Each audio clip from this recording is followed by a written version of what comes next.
நம்ம சற்று நம்முடைய இருதயத்தை அப்படியே நிதானித்து பார்ப்போம். கர்த்தருடைய செயல்கள் அதிசயமானவைகள். அவர் சொல்ல ஆகும், அவர் கட்டளையிட நிற்கும் என்று சொல்லி வேதம் மிக தெளிவாக துணிக்கிறது. ஆண்டவருடைய வார்த்தை ஒன்றும் தரையிலே விழ அவர் ஒப்புக் கொடுக்க மாட்டார். ஹல்லேலூயா. இந்த நாளில் ஆண்டவர் நம்மோடு கூட பேச இருக்கிற காரியம் என்ன? அவர் நம்மை எதற்காய் ஆயத்தப்படுத்தி கொடுத்து கொண்டிருக்கிறார் என்று சொல்லி நம்முடைய இருதயத்தில் அந்த நேரத்தில் நம்ம சிந்திக்க போகிறோம்.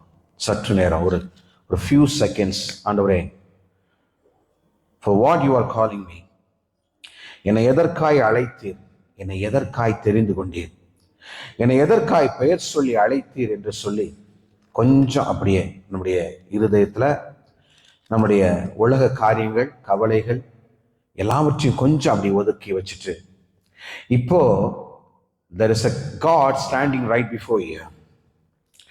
ஆண்டவர் உங்களுடைய சமூகத்துக்கு முன்பாய் நிற்கிற ஒரு உணர்வோடு, ஆண்டவர் உங்களை பார்த்து கேட்கிற ஒரு கேள்வி என்னவென்றால், என் அன்பு மகனே, apart from this world, what you have done so far? இந்த உலகத்துல உலக காரியங்களை தவிர எனக்காக நீ என்ன காரியத்தை செய்தாய்? இல்ல,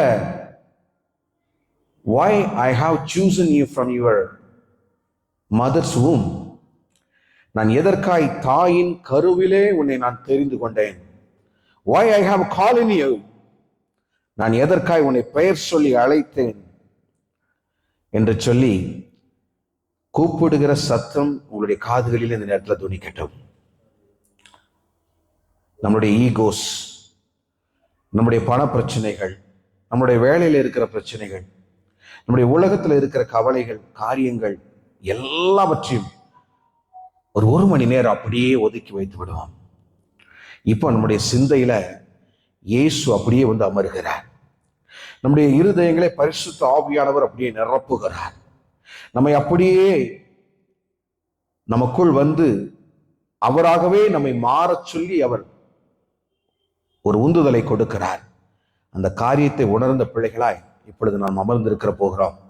நம்முடைய சிந்தனைகளை சிதறடிக்கிற பொல்லாத சாத்தானை இயேசுவின் நாமத்தினாலே இந்த இடத்திலிருந்து வேறறுக்கப்பட்டு போவதாக என்று சொல்லி ஜெபிக்கிறோம். ஆண்டவரே, அப்பா, தகப்பனே, நீ சொல்லுகிற காரியம் எங்களுடைய காதுகளிலே தொனிக்கிறது மாத்திரமல்ல, அது எங்களுடைய இருதயத்திற்குள் போய் ஆண்டவரே, உடல் இருக்கிற கடைசி சொட்டு ஆண்டவரே, ரத்த நாளம் முடிய உங்களுடைய வேத வசனம் எங்களுக்குள் ஊடுருவி பாயும்படியாய் ஜெபிக்கிறோம்.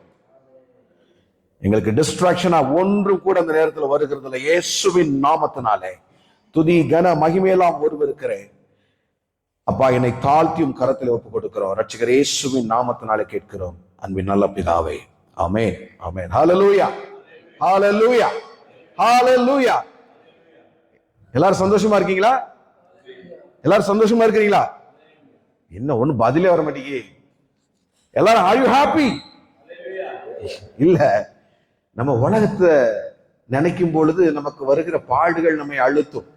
எப்படி? உலக சிந்தைகள் நம்மை அழுத்தும் பொழுது ஆண்டவருடைய சமூகத்துல நம்மள உற்சாகம் இருக்க முடியாது. இந்த ஆலயத்துக்கு வரும் பொழுது உலக சிந்தைகள் அந்த வாசல்லையே நம்ம விட்டுட்டு என்ன செய்யணும்?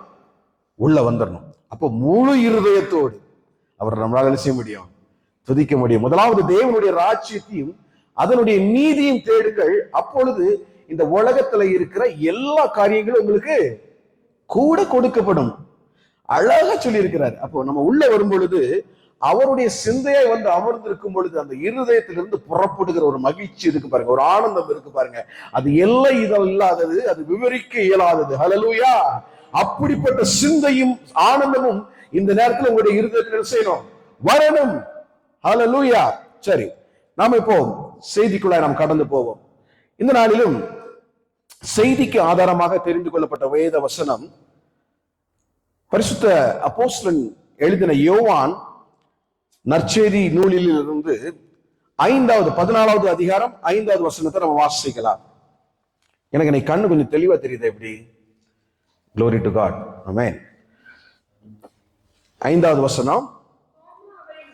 தோமா அவரை நோக்கி, ஆண்டவரே, நீர் போகிற இடத்தை அறியோமே, வழியை நாங்கள் எப்படி அறிவோம் என்றார். இப்போ தோமா கேட்கிறாரு, நீங்க எங்க போறீங்க? நீங்க எங்க போறீங்க ஆண்டவரே? நீர் போகிற இடம் எங்களுக்கு தெரியாது. நீங்க எங்க போக போறீங்க? எங்களை விட்டுட்டு எங்கேயோ போக போறீங்கிற உணர்வு எங்களுக்குள்ள வந்துருச்சு. ஆனா நீங்க எங்க போக போறீங்கன்னு எனக்கு தெரியல. Can you please tell us அப்படின்னு சொல்லி தோமா ஆண்டவரை நோக்கி கேட்கிற ஒரு காரியம். எனக்கு பிரியமான தேவஜனமே, பல வேளைகளிலே தோமாவை போல நாமும் அவரை அறிந்தும் அறியாம என்ன செய்யறோம் இருக்கிறோம். தோமாவுக்கு நல்லா தெரியும், அவனும் வேதம் வாசித்தவன் தான், அவனும் தீர்க்க தரிசன வசனங்கள் எல்லாம் நேர்த்தியாய் வாசித்தவன் தான். ஏசாயா எழுதின தீர்க்க தரிசனத்தை வாசித்தவன், சங்கீத புஸ்தகத்தை வாசித்தவன். தேவனுக்கு என்ன பாடுகள் வருகிறது, எப்படிப்பட்ட காரியங்களுக்குள்ள அவர் போக போகிறார், எப்படியாய் அவர் சிலுவையில் அடிக்கப்பட்டு பாடுகளுக்கு உட்படுத்த போகிறார், எப்படியாய் அவர் மரித்து அடக்கம் பண்ணப்பட்டு 3ஆம் நாள் உயிரோடு எழப்போகிறார் என்கின்ற காரியம் 1500 ஆண்டுகளுக்கு முன்பிருந்தே தீர்க்கதரிசிகளினால் சொல்லப்பட்ட அந்த காரியம் தோமாவுக்கு நினைவில் நிற்கவில்லை.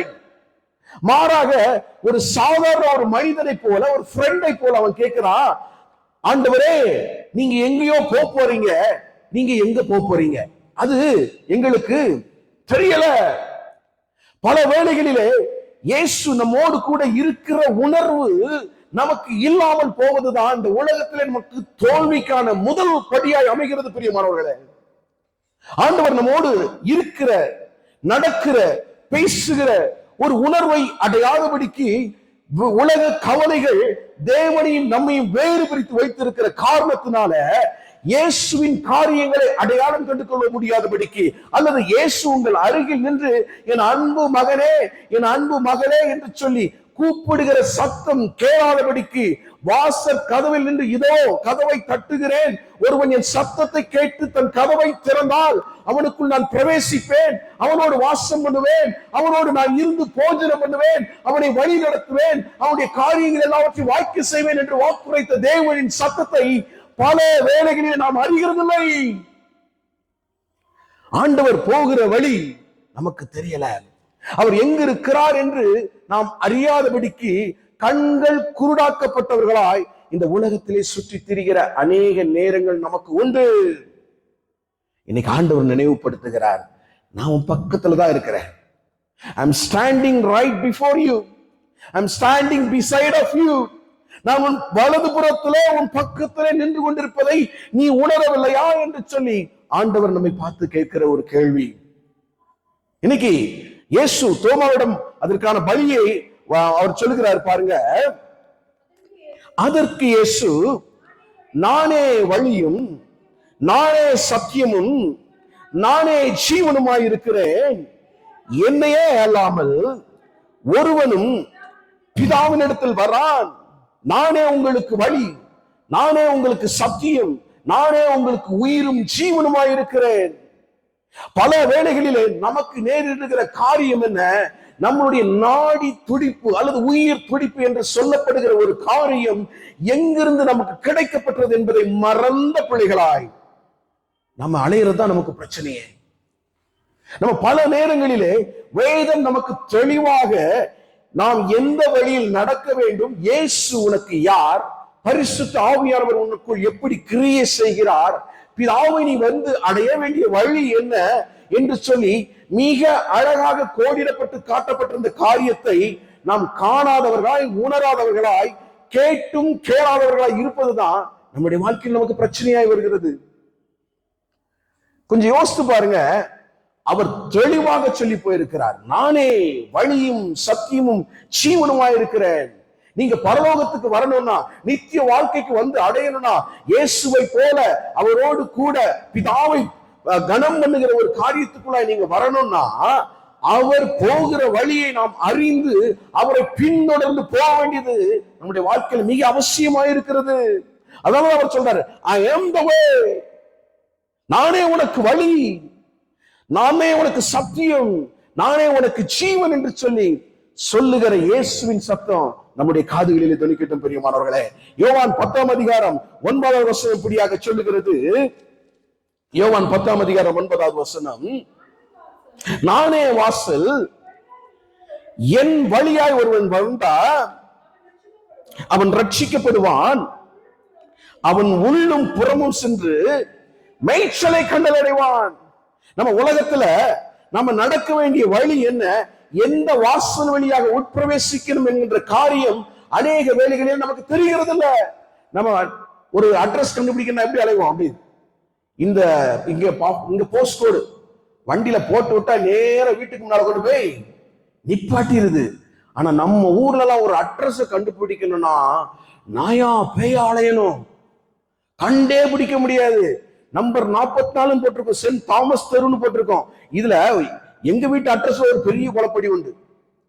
நாங்க ஆதி காலத்துல இருந்து 11K/10 சென்ட் தாமஸ் ரோடு தான் எழுதிட்டு இருந்தோம். ஆனா பல இடங்களிலே சென்ட் தாமஸ் ஸ்ட்ரீட் எழுதிட்டாங்க, மாத்திட்டாங்க. இப்ப ஸ்ட்ரீட் எது ரோடு எதுன்னு தெரியாம போஸ்ட்மேனே குழம்புகிற ஒரு காரியம். போஸ்ட்மேனுக்கு அது ஒரு பெரிய கன்ஃபியூஷனா மாறிடும். இந்த வீட்டு அட்ரஸ் இதுதானான்னு சொல்லி பல வேளைகளிலே குழம்புகிற ஒரு நேரம். ஆனா ஆண்டவர் சொல்றாரு, நானே வாசல், நீ எங்கேயும் தேடி திரிய வேண்டிய அவசியம் இல்ல. எந்த வழியில நடக்கணுங்கிற ஒரு குழப்படிக்குள்ளாய் போக வேண்டிய ஒரு காரியம் அல்ல. நானே ஒளியா இருக்கிறேன் என்று சொல்லியிருக்கேன். என்னை நோக்கி பார்க்கிறவன் பிரகாசம் அடைகிறான் என்று சொல்லியிருக்கிறேன். அப்ப என் பிரகாசத்தை, என் முகத்தை நோக்கி பார்க்கிற ஒருவனும் இருளிலே நடக்கிறது இல்ல, அட்ரஸ் தெரியாம அலைந்து திரிகிறது இல்ல. மாறாக நான் தெளிவாக என் முகத்தை உங்க மேல நினைச்சுகிறேன், பிரதிபலிக்கிறேன், பிரசன்னப்படுத்துகிறேன். நீங்க என் முகத்தை கண்டு, வெளிச்சத்தை கண்டு இந்த வாசலை தேடி உட்பிரவேசிக்கிற யாரும் என்ன செய்ய மாட்டாங்க, வீண் போக மாட்டாங்க. அவர் என்ன சொல்லப்பட்டிருக்கு, உள்ளும் புறமும் சென்று மேய்ச்சலை கண்டடைகிற ஒரு ஆடாய் நம்ம இருக்க போறோமா? ஹல்லேலூயா. இப்ப வழி தப்பி திரிகிற ஆடு குறித்து நமக்கு தெரியும். அநேக நேரங்கள்ல ஒரு ஆடு காணாம போச்சுன்னா என்ன ஆகும்? ராத்திரி ஃபுல்லா கடந்து கணைக்கும், மேன் கணைத்து ஊரை கூட்டி அம்மாவை தேடும், தன்னுடைய மேய்ப்பனை தேடும். ஆனா இங்க தேவன் தெளிவா சொல்றாரு, என்னை நோக்கி பார்க்கும் பொழுது என் முகத்தின் பிரகாசம் உங்களுக்குள் வருகிறது. அந்த பிரகாசத்துல நீங்க வெளிச்சத்தை கண்டுபிடிக்கிறீங்க. அந்த வெளிச்சத்தின் வழியா நடக்கும் பொழுது, எனக்குள் இருக்கிற இந்த வாசலுக்குள்ள நீங்க வரும் பொழுது, கரெக்டான இடத்துல கரெக்டான சமயத்துல உங்களுக்கு கிடைக்க வேண்டிய எல்லா மேய்ச்சலும் என்ன செய்து தெளிவாக கிடைக்கிறது. அப்ப நாம இதுல குழம்பி திரிகிற ஒரு காரியம் நமக்கு அவசியமே இல்லை பிரியமானவர்களே. பல வேளைகளில் நாம் உட்கார்ந்து சிந்தித்துக் கொண்டிருக்கிறோம், ஐயோ அடுத்த வாரம் இந்த பில்லை எப்படி கட்டுறது, அடுத்த வாரம் இந்த இடத்துக்கு போனோம் எப்படி போறது, அடுத்த வாரம் இங்க ஒரு ஃபங்க்ஷன் இருக்கு, அல்ல இங்க ஒரு பார்ட்டி இருக்கு, ஆனா டியூட்டிக்கு வர சொல்றான், இவன் டியூட்டி நமக்கு அட்ஜஸ்ட் பண்ணி கொடுக்கவும் மாட்டேங்கிறான், இவனை எப்படி நம்ம சரி பண்றது? நம்முடைய சிந்தையெல்லாம் இப்படியே இந்த உலகத்தை சார்ந்து நாமே we try to solve the problem by ourselves. ஆனா ஆண்டவர் சொல்றாரு, நீ என்னுடைய வெளிச்சத்தை கண்டு என் வாசலுக்குள்ள உட்பிரவேசித்தனா நீ நேர்த்தியான இடத்துல மேய்க்கப்படுவப்பா. உனக்கு நடக்க வேண்டிய வழி தெளிவாக காட்டப்படும். இன்னைக்கு சங்கீதம் 119 105 என்ன வாசித்தோம்? நம்ம என்ன வசனம் வாசித்தோம்? கால்களுக்கு தீபமும் பாதைக்கு வெளிச்சமா இருக்கிறது எது? இந்த வேத புஸ்தகம். இந்த பைபிளில் இருந்து வருகிற ஒளி நம்மை காலம் முழுவதும் வழி நடத்த ஆயத்தப்படுகிறது பிரியமானவர்களே. இப்போ காலம் முழுவதும் மாத்திரமல்ல, இந்த உலகத்துல வாழ்கிற காலம் மாத்திரமல்ல, நம்மளுடைய காலத்திற்கு பின்பாக நடக்க போகிற காரியங்களை குறித்து நாம் அறிந்திருக்கிறோம். ஆண்டவருடைய 2ஆம் வருகையில சபை அப்படியே எடுத்துக்கொள்ளப்பட போகிறது. சபை எடுத்துக்கொள்ளப்படும் பொழுது அங்க என்ன ஒரு அதிசயம் நடக்கிறது? நாம வாழ்நாள் எல்லாம் 1000 வருட அரசாட்சியிலே தேவனோட இயேசுவோடு கூட நம்ம என்ன செய்கிறோம்? ஒளியின் சரீரம் தரித்தவர்களாய் வாழ்நாள் ஃபுல்லா அவர் கூட வாழ போகிறோம். அவர் என்ன செய்யறாரு? தேவன் மனுஷகுமாருக்கு நியாயம் தீர்க்கக்கூடிய சகல அதிகாரத்தையும் கொடுத்திருக்கிறார். இந்த உலகத்துல இருக்கிற சகல அதிகாரமும் அவர் கொடுக்கப்பட்டிருக்கிறது. அப்போ அவருடைய வாசலுக்குள்ள போய் அவருடைய ஆடுகளாய் அவருடைய பிள்ளைகளாய் மாறும் பொழுது அவருடைய மேய்ச்சலை நாம் என்ன செய்யறோம்? நாமும் கண்டடைகிறோம். அவருக்கு இருக்கிற அதிகாரம் நமக்கும் கொடுக்கப்படுகிறது. இயேசு எப்படி இந்த உலகத்தில ஒளியாய் வந்தாரோ, நாமும் ஒளியாய் மாறி அவரோடு கூட பயணிக்கிற, பிரயாணப்படுகிற ஒரு அனுபவத்தை பெறுகிற ஒரு வாழ்க்கை நமக்கு இருக்கிறதா என்று சொல்லி நம்ம இன்னைக்கு யோசித்து பார்க்கணும். பல நேரங்களில இவைகளை குறித்து நாம சிந்திக்கிறது இல்ல, மாறாக என்ன செய்யறோம், நாம உலகத்தின் பின்னே ஓடி தெரிந்து கொண்டிருக்கிறோம். இயேசு சொல்றாரு, I am the gate, please come into me. எனக்குள்ள வந்துருங்கப்பா, நான் என் வாசலை விரிவாக திறந்து வைத்திருக்கிறேன். இந்த உலகத்துல இருக்கிற கடைசி ஜனங்கள் முடிய எல்லாரும் இந்த வாசலை தேடி கண்டடைந்து உள்ள ஓடி வந்துருங்க. அப்போ உங்களுக்கு நல்ல மேய்ச்சல் இந்த உலகத்துல கொடுக்கப்படும். ஹல்லேலூயா. பாருங்க எவ்வளவு அன்புள்ள இயேசு நமக்கு இருக்கிறார் என்பதை யோவான் 13ஆம் அதிகாரம் 36வது வசனத்துல சீமோன் பேதுரு அவரை நோக்கி கேட்கிற ஒரு கேள்வி எடுத்து வாசிங்க. பின்னும் பேதுரு அவரை நோக்கி, ஆண்டவரே, நீர் எங்கே போகிறீர் என்றார். நான் போகிற இடத்திற்கு நீ இப்பொழுது என் பின்னே வரக்கூடாது, பிற்பாடு என் பின்னே வருவாய் என்றார். இயேசு எங்கே போகிறார்? வேதம் அதை குறித்து எங்காவது எழுதி இருக்கிறதா? இயேசு எங்க போறேன்னு சொல்லிட்டு போனார். இயேசு எங்கே போறங்கிறது தெளிவா மத்தேயு 14ஆம் அதிகாரம் யோவான் 14ஆம் அதிகாரம் 3வது வசனத்தில் சொல்றாரு பாருங்க. நான் போய் உங்களுக்காக ஒரு ஸ்தலத்தை ஆயத்தம் பண்ணி பின்பு நான் இருக்கிற இடத்துல நீங்களும் இருக்கும்படி நான் மறுபடியும் வந்து உங்களை என்னிடத்துல சேர்த்துக் கொள்ள போகிறேன். நான் போகிற இடத்துக்கு நீங்க இப்ப வர முடியாது. ஏன்னா நான் போய் ஒரு இடத்தை என்ன செய்ய போறேன், ஆயத்தம் பண்ண போறேன். I'm going to prepare some place for you. நான் போய் ஒரு இடத்தை உங்களுக்காக ஆயத்தம் பண்ணி நீங்களும் என்னோடு கூட இருக்கும்படிக்கு திரும்பவும் வந்து உங்களை நான் என்ன செய்ய போறேன், என்னோடு கூட இருக்கும்படி கூட்டிட்டு போக போறேன். I'm not going to leave you like an orphan.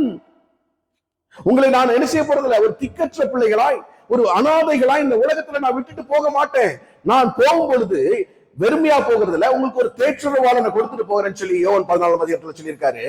அந்த தேற்றரவாளன் அவர் திரும்ப வருகிற வரைக்கும் நம்மை நீதியிலும் நியாயத்திலும் கண்டித்து உணர்த்தி நடத்த போகிறாரு.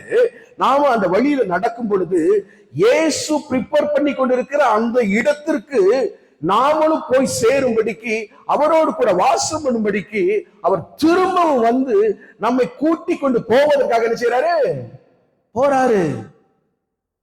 இது பேதுருக்கு முன்பே சொல்லப்பட்டிருக்கிறதா இல்லையா? பேதுருக்கு இது தெரியுமா தெரியாதா? பாருங்க, இப்ப வருஷம் எத்தனையோ ஆண்டுகளா நாமளும் ஆலயத்துக்கு போயிட்டு இருக்கோம், எத்தனையோ நாமளும் தேவ செய்திகளை கேட்டுக்கொண்டு இருக்கிறோம். ஆனா நமக்கு இந்த ஞாபகம் அனுதினமும் வருகிறதா? ஆண்டவர் எதற்காய் போயிருக்கிறாரு, எதற்காக நம்மளை விட்டுட்டு போயிருக்கிறாரு, எதற்காய் நமக்குள்ள ஒரு பரிசுத்த ஆவியை நிறைவே கொடுத்துட்டு போயிருக்கிறாரு. நாம அதை கொண்டு இங்க என்ன செய்ய போறோம்? அவர் அங்க நமக்கு ப்ரிப்பரேஷன் பண்ணிட்டு இருக்காரு. அவர் வருகிற வழியை நாம் ஆயத்தம் பண்ணி கொண்டு இருக்கிறோமா? அவர் நமக்காய் போய் ஒரு ஸ்தலத்தை ஆயத்தம் பண்ணி கொண்டு இருக்கிறார். ஆனா நாம இந்த உலகத்துல நம்ம காரியத்தை மாத்திரம் நினைத்து தவித்து அதன் பின்னாலே ஓடிட்டு இருக்கோம். இதற்கு பின்பாய் நித்திய ஒரு வாழ்க்கை ஒன்று வைக்கப்பட்டிருக்கிறது. அந்த வாழ்க்கைக்கு நான் போக போகிற சந்தோஷமும் நிறைவும் தெரிந்து கொள்ளப்பட்ட சபைக்கு நிச்சயமாக இருக்கிறது. ஏன்னா கிருபையை கொண்டு அவருடைய ரத்தத்தினால நம்ம எல்லாரையும் மீட்டு இருக்கிறார். Are we eligible to go to the paradise? Yes or yes we are. நம்ம போக போறோம், அவரோடு கூட இருக்கும்படி நாம போக போறோம். இது நமக்கு நிச்சயிக்கப்பட்ட ஒரு ஒன்று. இயேசுவின் ரத்தம் நம்மை கழுவி நம்முடைய பாவங்கள் எல்லாம் சுத்திகரித்து பரிசுத்த ஆவியானவர் நமக்கு கொடுத்துட்டு நம்ம இங்க நிலைநிறுத்திட்டு போயிருக்கிறாரு. சுத்தமுள்ள பிள்ளைகளாய், பரிசுத்தமுள்ள பிள்ளைகளாய் நாம அவருடைய ராஜாவுடைய தேசத்துக்கு பங்காளர்களாக இருக்கும்படிக்கான அதிகாரத்தை தகுதியை நமக்கு கொடுத்துட்டு போயிட்டாரு already. You don't need to doubt about it. அதை குறித்த சந்தேகம் நமக்கு வேண்டவே வேண்டாம். நம்ம நிச்சயமா அவரோடு கூட போய் இருக்க போறோம். அவர் நமக்கான ஸ்தலத்தை ஆயத்தம் பண்ணி கொண்டிருக்கிறார். அவர் எப்ப வரணும்னு தீர்மானிக்கிறாரோ அவர் வரப்போகிறார். வந்து நம்ம மாத்திரம் அழைத்துட்டு போக போறாரா, இல்ல நம்மோடு கூட ஒரு கூட்ட ஜனத்தை நம்மளோடு கூட சேர்த்து கொண்டு போக போறாரா? யோசித்து பாருங்க, நம்முடைய வாழ்க்கையின் லட்சியம் என்ன? சிலர் சொல்லுவாங்க, நான் 100 மில்லியன் சம்பாதிக்க போறேன், இல்ல 50 மில்லியன் சம்பாதிக்க போறேன், என் வாழ்க்கையில நான் 2 கோடி 3 கோடி சம்பாதிக்கணும், நான் இப்படி ஒரு பிசினஸ் ஸ்டார்ட் பண்ணிருக்கிறேன், இந்த பிசினஸ் மூலியமா இப்படி எல்லாம் நான் சம்பாதிக்க போறேன்னு சொல்லி அநேகர் ஒரு ஒரு டார்கெட்டை வச்சு அதை நோக்கி நகர்ந்து கொண்டிருக்கிற ஒரு காரியம் இருக்கிறது. இது உலக பிரகாரமான நம்மளுடைய தேவைகளை குறித்ததான ஒரு காரியம். இது நமக்கு தேவையா இல்லையா? நிச்சயம் தேவை. கர்த்தரின் பிள்ளைங்க சந்தோஷமா இருக்கணும், ஆசீர்வதிக்கப்பட்டிருக்கணும், பணம் பேர் புகழ் எல்லாம் நமக்கு வந்து கிடைக்கணும். ஆனா அதை வச்சு நீங்க என்ன செய்ய போறீங்க? How long you are going to live with that?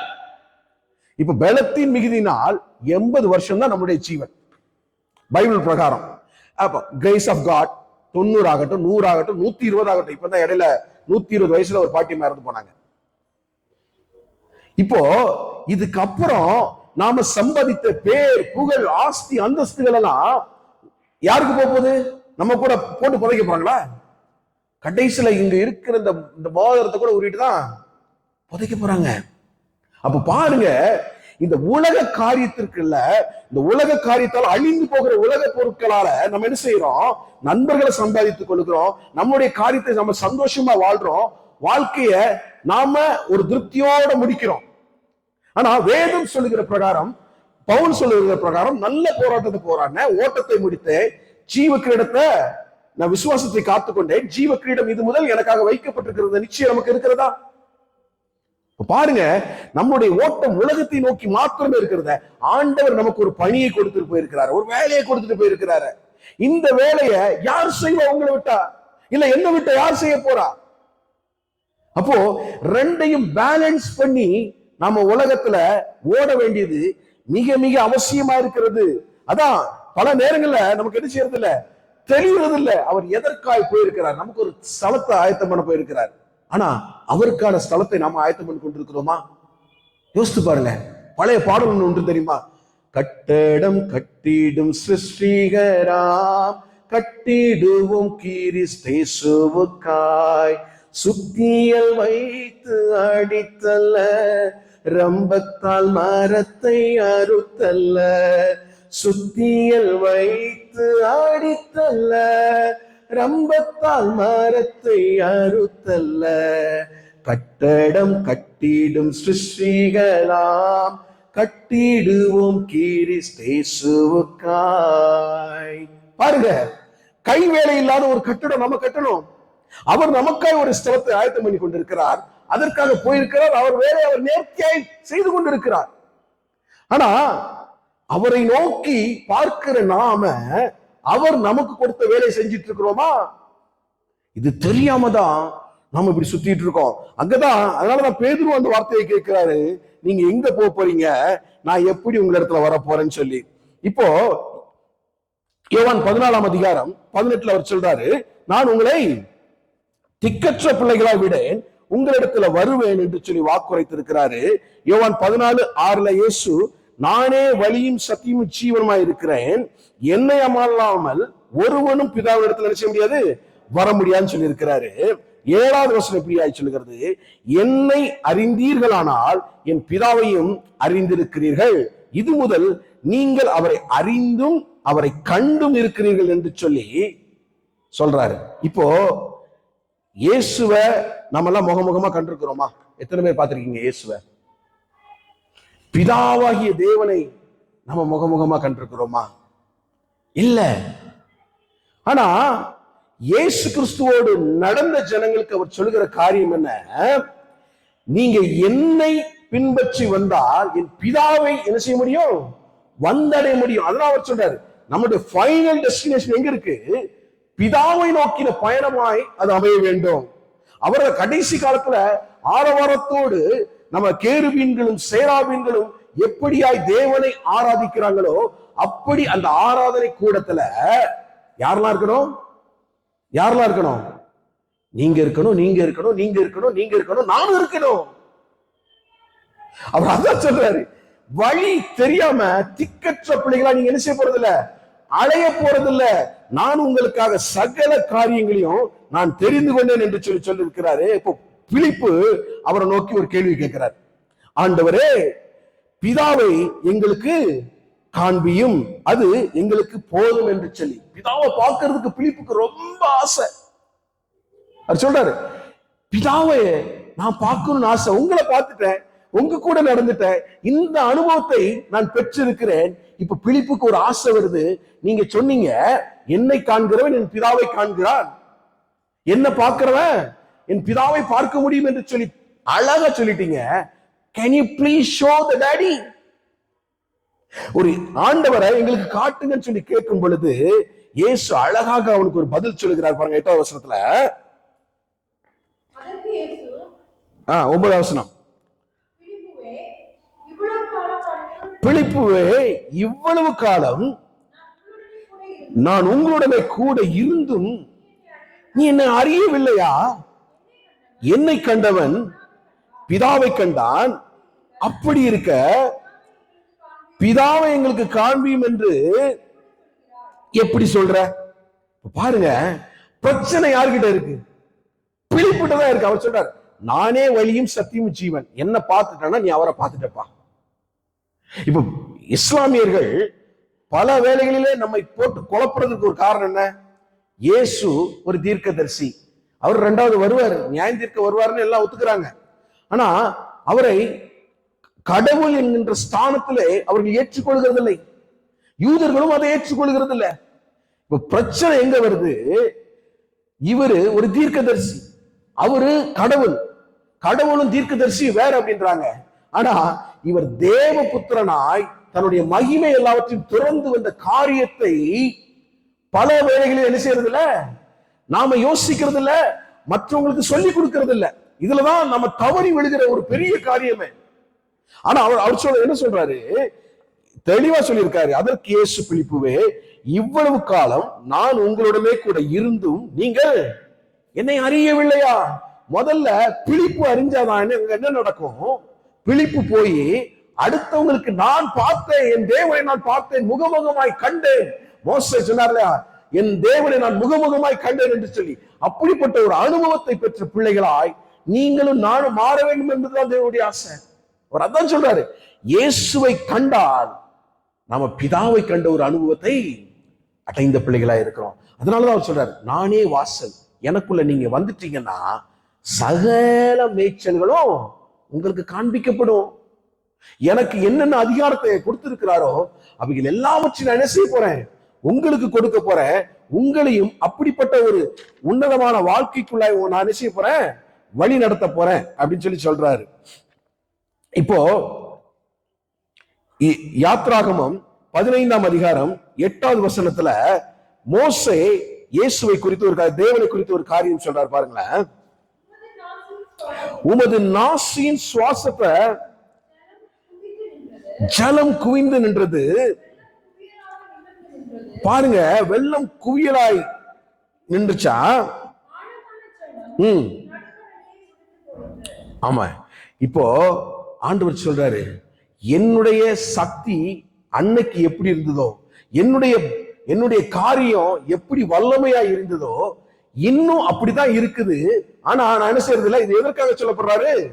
நான் என் மகிமையெல்லாம் துறந்து ஒரு மனிதனாய் இறங்கி வந்ததுனால இந்த ஜனங்கள் என்ன செய்யல, என்னை ஏற்கல.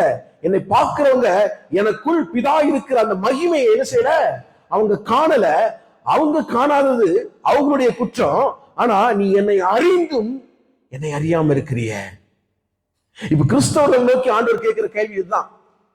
பிற ஜாதிகளுக்கு, பிற மதத்தாருக்கு அவரை குறித்ததான அறிவு இல்லை, அதை ஏற்றுக்கொள்ளக்கூடிய மனப்பான்மையும் இல்ல. யூதர்களை அவங்க என்ன செஞ்சுட்டாங்க? இஸ்ரவேலர்களே இயேசுவை ஒதுக்கி வச்சுட்டாங்க.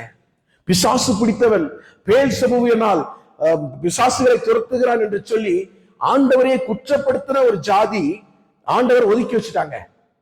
இப்போ ஆண்டவரை குறித்து அறிந்த அனுதினமும் படித்து கொண்டிருக்கிற நாமும் இதே கேள்வியை கேட்க முடியுமா அப்படின்னு தான் ஆண்டவருடைய ஒரு கவலை. யாத்ராகமம் 19வது அதிகாரம் 18வது வசனம் எப்படியா சொல்லுது பாருங்க, தேவனின் மகிமையை குறித்து.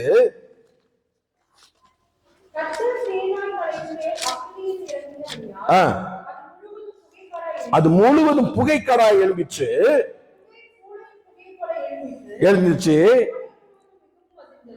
மழையும் மிகவும் அழுந்தது. 19வது வசனம் சொல்லுது பாருங்க, எக்கால சத்தம் வர வர மிகவும் பலமாய் தொனித்தது. 20வது வசனம், கர்த்தர் சீனாய் மலையில் உள்ள கொடுமுடியில் இறங்கின போது கர்த்தர் மோசேயை நோக்கி ஏறி போனா, மோசேயை நோக்கி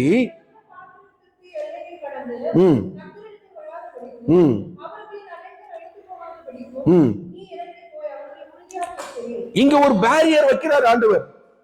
அவர் உன்னதமானவராக இருக்கிறார். அவர் மகிமையை எல்லாராலையும் காண முடியாது, உள்வாங்க முடியாது. அவர் சொல்றாரு, எக்கால சத்தம் வர வர மிகவும் பலமாய் தொனித்தது.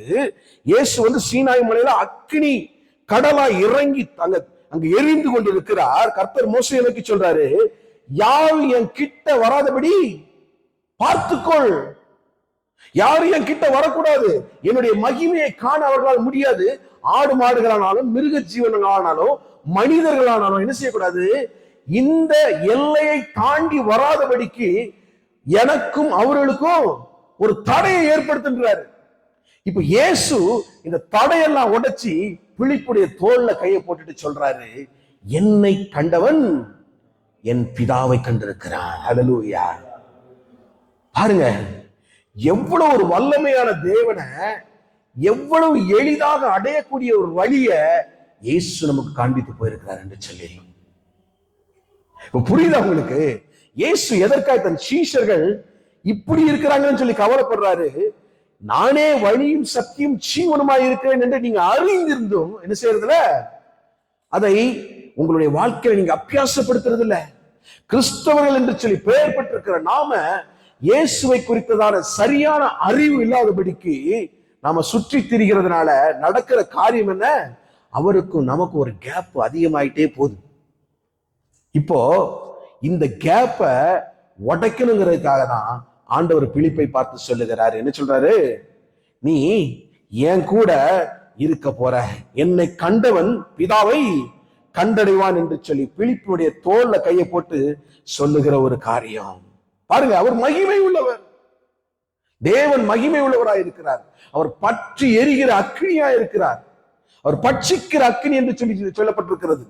அவர் சூரியனை போல பிரகாசமுடையவர் என்று சொல்லி சொல்லப்பட்டிருக்கிறது. அந்த தேவன் இன்னைக்கு நமக்கு ஒரு கிரேஸ் கொடுக்கிறாரு. அவர் பக்கத்துல நாம போய் நிற்கக்கூடிய பாக்கியத்தை பெற்ற பிள்ளைகளாய் நீங்களும் நானும் மாறிட்டோங்கிறது தான் அவர் இன்னைக்கு உங்களுக்கு வெளிப்படுத்தி கொண்டிருக்கிறார். இன்னும் கடவுளை தேடி அலையாதீங்க. தெளிவான வாசல் உங்களுக்கு முன்பாக இருக்கிறது. இதோ வாசப்படியில் நின்று கதவை தட்டுகிறேன்.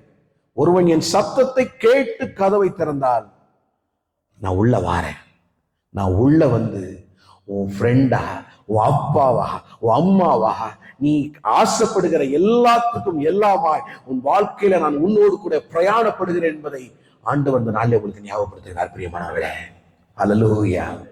பாருங்க, எத்தனை அன்புள்ள தெய்வத்தை நாம் கொண்டிருக்கிறோம் என்று சொல்லி இந்த அதிசயங்களையும் அற்புதத்தையும் குறித்து இந்த விவரிக்கும் விதமாகத்தான் நம்ம இந்த விபிஎஸ் நடத்துறோம். நம்முடைய தீம் என்ன? I wonder. ஆச்சரியம். எது வாழ்க்கையில் ஆச்சரியம்? கிரியேஷனா, கிரியேட்டரா? What is the wonder? Exactly, creator is the wonder. இப்போ நாம உலகத்துல பார்த்திருக்கிறோம், பைபிள்ல வாசித்திருக்கிறோம், மோசே செங்கடலை இரண்டாக பிளந்தான். மேக ஸ்தம்பமும் அக்னி ஸ்தம்பமும் இஸ்ரவேல் ஜனங்களுக்கு நடுவாக நின்று அவர்களை பாதுகாத்தது. அவரு ஒரு கோலால் பாறையை தட்டினா தண்ணீர் புறப்பட்டு வருகிறது. இவைகள் எல்லாம் அதிசயம் நம்ம பார்த்தோம், அற்புதம். இதை குறித்து நாம பேசிக்கொண்டே இருக்கிறோம். ஆனா உலகத்திலே நாம பார்த்த அதிசயம், அற்புதம் யார் தெரியுமா? ஆண்டவராகிய இயேசு கிறிஸ்து ஒருவரே. ஹல்லேலூயா. பாருங்க, இவ்வளவு மகிமை உள்ளவர் தன்னுடைய மகிமை எல்லாவற்றையும் திறந்துட்டாரு. He gave up everything. எனக்கு எதுவும் வேண்டாம், எந்த மகிமையும் எனக்கு வேண்டாம், எந்த குளோரிஃபிகேஷன் எனக்கு வேண்டாம். நான் எல்லாவற்றையும் துறக்கட்டும், எல்லாம் என்னை விட்டு போகட்டும். நானும் ஒரு சாதாரண மனுஷனா ஒரு தாயின் கருவுல போய் இருக்கட்டும், இருந்து நான் பறக்கட்டும். நான் பிறந்து இங்க இருக்கிற ஒவ்வொரு ஜனங்களை மீட்டுக் கொள்ளும் விதமாக இந்த பரிசுத்த ரத்தம் இந்த தரையிலே விழ நான் ஒப்பு கொடுக்கும்படியாக என்னை வளர்த்து அந்த சிலுவையிலே, கல்வாரி சிலுவையிலே கழுகு மரத்துல ஏற்றினது போல என்னை ஏற்றி தொங்க விட்டாலும் பரவாயில்ல, நான் எல்லாவற்றையும் நான் துறக்கிறேன். ஏன்னா இயேசுவின் ரத்தம் தான் நம்முடைய பாவத்தை நிவர்த்தி செய்கிற ஒரே நிவாரண பலி. அப்ப அவருடைய ரத்தம் சிந்தப்பட்டால் ஒழிய, அவர் இந்த ஜனங்களை விட்டு போனால் ஒழிய, இந்த வழியிலிருந்து அவர் வேற வழிக்கு போனால் ஒழிய, நாம் அந்த பரிசுத்த நகரத்தை போய் அடையவே முடியாது. பிரியமானவர்களே, அதுதான் ஆண்டவர் சொல்றாரு, நான் போகிற இடத்துக்கு நீங்க இப்ப என்ன செய்ய முடியாது, வர முடியாது. ஆனா ஒரு நாள் வருவீங்க. அந்த இடத்துக்கு போகிறதுக்காக தான், உங்களை கூட்டிட்டு போறதுக்காக தான் நான் இவ்வளவு மகிமை உள்ள கர்த்தர் என் மகிமை எல்லாவற்றையும் திறந்து உன்னை போல ஒரு சாதாரண மனுஷனா இந்த உலகத்துல இறங்கி வந்தேன் சொல்றார். பாருங்க, இயேசுவின் அன்பு இணையற்றது. பிரியமானவர்களே, அந்த இயேசுவை குறித்து நம்ம என்ன ஒரு அக்கறையோடு இந்த உலகத்துல உலாவி கொண்டிருக்கிறோம். யோபு அவரை குறித்து இப்படியாய் சொல்லுகிறார். யோபு 42வது அதிகாரம் 5வது வசனத்தில், என் காதினால் உம்மை குறித்து கேள்விப்பட்டேன், இப்பொழுதோ என் கண் உம்மை கண்டது. யோபு தேவனை கண்ணார காண்கிறார். ஏங்க, எப்படி அவனால தேவனை பார்க்க முடிஞ்சிச்சு? அவனுக்கு வந்த உபத்திரவம், வெறுமை, இழப்பு, மனைவி தூஷித்த காரியம், இவை எல்லாவற்றையும் அவன் பொறுத்து கொண்டான். ஆனா ஒரே ஒரு காரியத்தை அவன் பொறுத்து கொள்ளல. தேவனை கண்டு சந்தித்தால் நலமாயிருக்கும் என்கின்ற ஒரு காரியம் மாத்திரம் அவன் இருதயத்திலிருந்து போகவே இல்லை. முதல்ல சாத்தான் போய் சொல்றான், யோபு உத்தமனும் சன்மார்க்கனும், நீ தேவனுக்கு பயந்து பொல்லாப்புக்கு விலகரமா இருக்கிறான் என்று சொல்லி யோபு 1:8 யோபுவை குறித்து தேவன் அடையாளப்படுத்தும் பொழுது அவன் சொல்றான், யோபுவை விருதாவாய் நீ காத்து கொண்டிருக்கிறேன். அவனுக்கு அடைத்திருக்கிற வேலி எல்லாவற்றையும் இடும், அவன் உண்மை தூஷிக்கிறானா பாரும் என்று சொல்லி எடுத்தாரு. 10 பிள்ளைங்க செத்து போச்சு. சூறைக்காற்று அடித்து 10 பிள்ளைகளும் ஒரே பில்டிங்குள்ள இருந்து இடிந்து தரைமட்டமாகி எல்லாம் இழப்பு. ஆடு மாடு ஒட்டகம் எல்லாத்தையும் கல்லர்கள் கொண்டு போயிட்டாங்க. ஒரே நாள்ல கோடீஸ்வரனா இருந்தவன் பிச்சைக்காரன் ஆக்கப்படுறான். ஆனா அவன் சொல்றான், கர்த்தர் கொடுத்தார், கர்த்தர் எடுத்தார், கர்த்தருடைய நாமத்துக்கு ஸ்தோத்திரம். இன்னைக்கு நம்மளால ஒரு சிறிய இழப்பு கூட நம்மளால பொறுத்து கொள்ள முடியல. தேவனை தூஷிக்கிற ஒரு காரியமா காணப்படுறோம். இன்னும் 2வது அதிகாரத்தை, யோபு 2ஆம் அதிகாரத்துல பாத்தீங்கன்னா மறுபடி சொல்றான், அவன் ஜீவன் இன்னும் உயிரோட தானே இருக்கான், அவன் உடம்ப தொடுங்க என்ன, அதுக்கும் தேவன் ஒப்பு கொடுக்கிறார். அவன் உடல் எல்லாம் தலையிலிருந்து உச்சந்திலிருந்து உள்ளங்கால் முடிய கொடுமையான பருக்கள், சளம் வடிந்து அசிங்கமாய் அருவருக்கப்படக்கூடிய ஒரு வாழ்க்கை அவனுக்கு கொடுக்கப்படுகிறது. நாள் தனக்கு இருந்த ஆஸ்தி, அந்தஸ்து, பிள்ளைகள் எல்லாவற்றையும் இழந்தான். 2வது நாள் தனக்கு இருந்த உடல் ஆரோக்கியத்தை எல்லாவற்றையும் இழந்துட்டான். இப்ப அவன் மனைவி சொல்றான் பார்த்து, இன்னுமா இந்த தேவனை நீ நம்புற? இந்த தேவனை தூஷித்து உன் ஜீவனை விட்டு போ, ஒளிஞ்சு போ, சாகுன்னு சொல்றான். அவன் சொல்றான், பைத்தியக்காரி பிதற்றுவதை போல பிதற்றாத. தேவனுடைய கரத்திலிருந்து நன்மையை பெற்ற நாம் தீமையும் அனுபவிக்க வேண்டாமோ? பாருங்க, இப்ப அந்த யோகுக்கு தான் இந்த கிருபை கிடைக்குது. 42:5 என் காதுனால் உம்மை குறித்து கேள்விப்பட்டிருக்கிறேன், இப்போதோ என் கண் உம்மை கண்டது என்று சொல்லி அவன் ஆனந்த கண்ணீர் வடிக்கிறான். பிரியமானவர்களே, கரங்களை தட்டி தேவனை மகிமைப்படுத்துவோமா? இயேசுவை காண்கிற ஒரு காரியம், இயேசு நம்முடைய வாழ்க்கையில வருகிற ஒரு காரியம் எப்படிப்பட்டது தெரியுமா? அவரை கண்ணார காண்கிற ஒரு அனுபவம் நம்முடைய வாழ்க்கையில இன்னைக்கு வரப்போகுது. இதுவரைக்கும் காதால தான் நீங்க கேட்டுட்டு இருந்தீங்க. ஆனவர் சொல்றாரு, ஆனா நீங்க என்னை கண்ணால நீங்க காண முடியும்.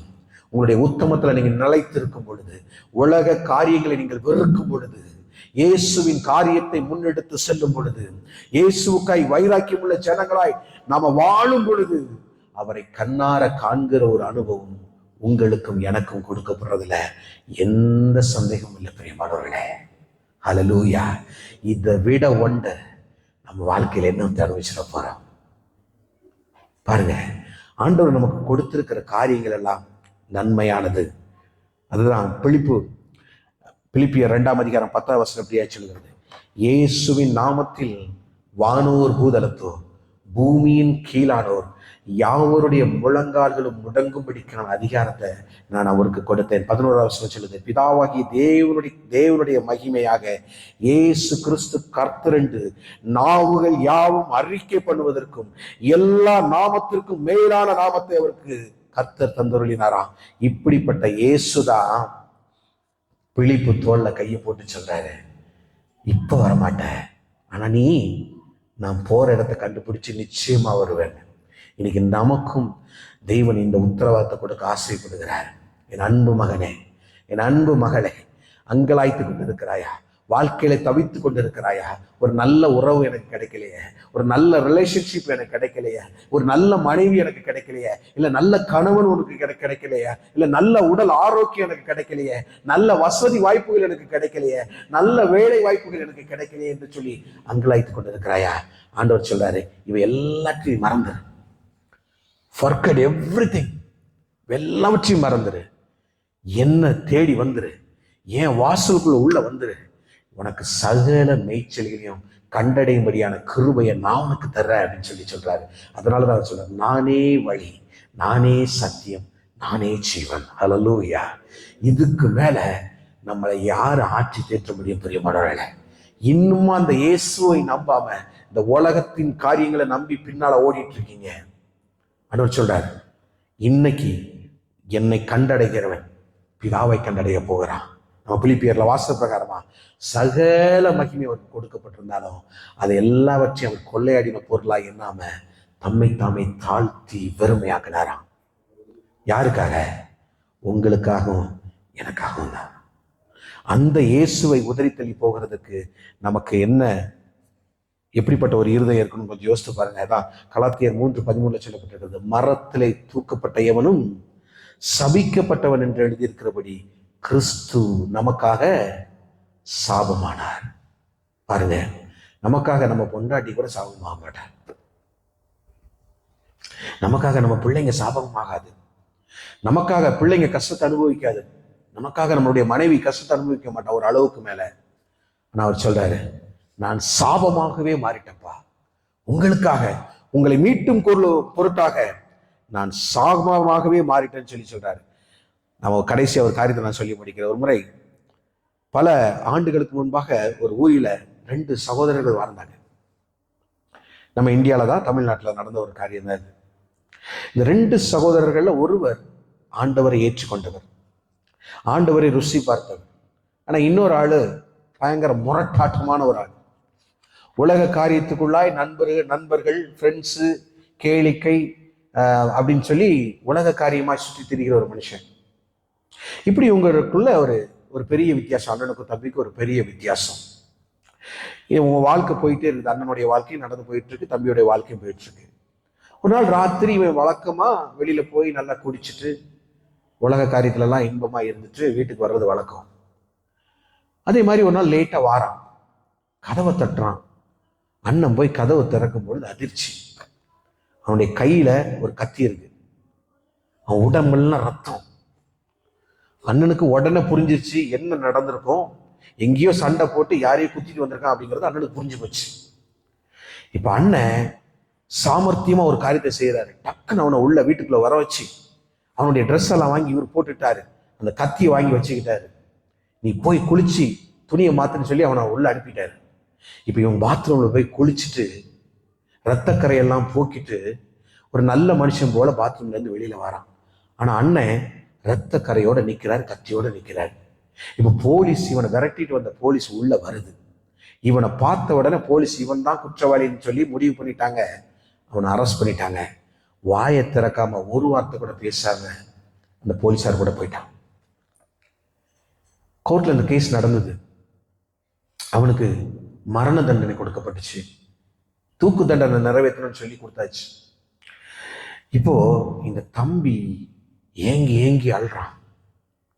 இவ்வளவு நாள் அண்ணன் எவ்வளவோ சொல்லி பார்த்தாரு, உன் வாழ்க்கையை மாற்று, இந்த வாழ்க்கை நிரந்தரமான வாழ்க்கையில, இது நிரந்தரமான இன்பத்தை உனக்கு கொடுக்காது, இந்த குடியும் வெறியும் இந்த உலக வாழ்க்கை உனக்கு நிரந்தரமான ஒரு காரியத்தை கொடுக்காதுன்னு சொல்லி பல முறை அவனுக்கு எச்சரித்தும் அன்பாய் கூறியும் கேட்காத ஒரு தம்பி எனக்காக எங்க அண்ணன் சாக துணிஞ்சிட்டான்னு கேள்விப்பட்ட உடனே கண்ணீர் வடித்து அழுறான்.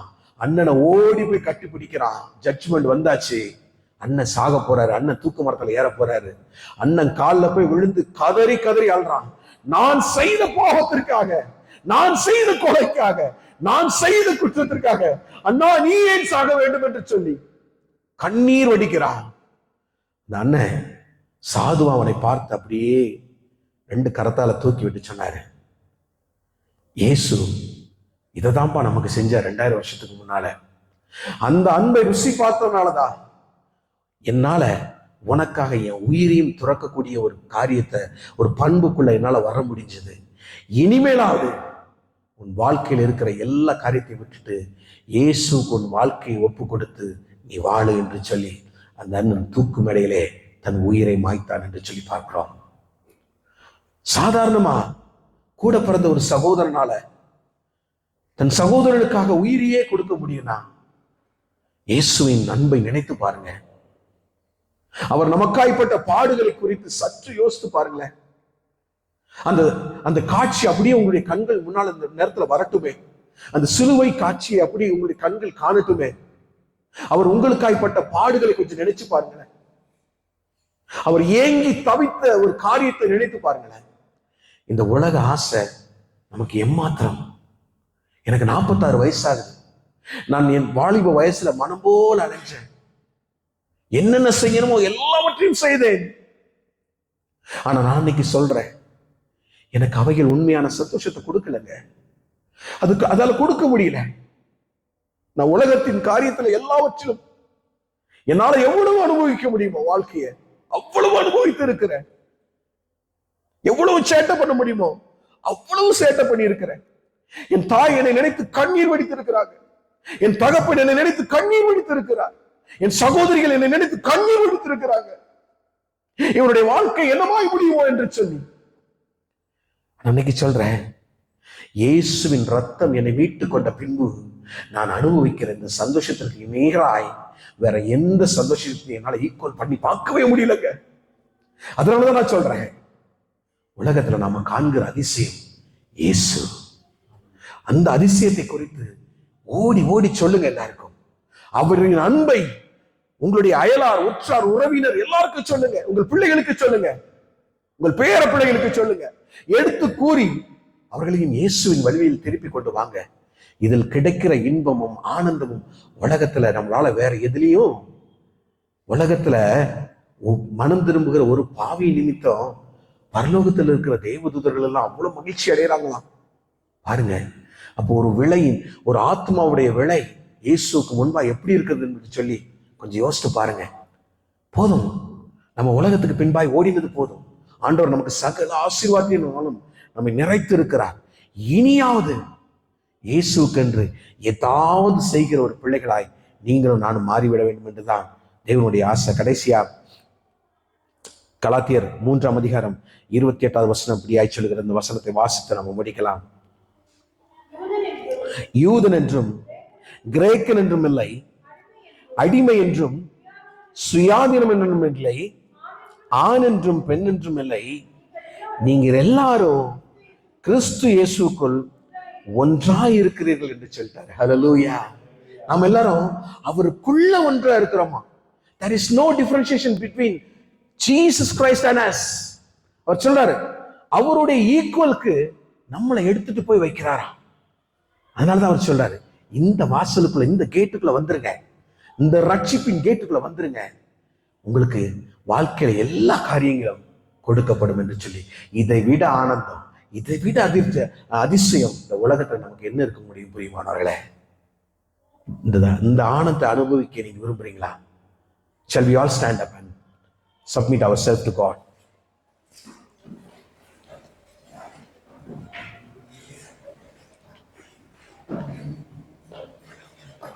என்ன சுகம்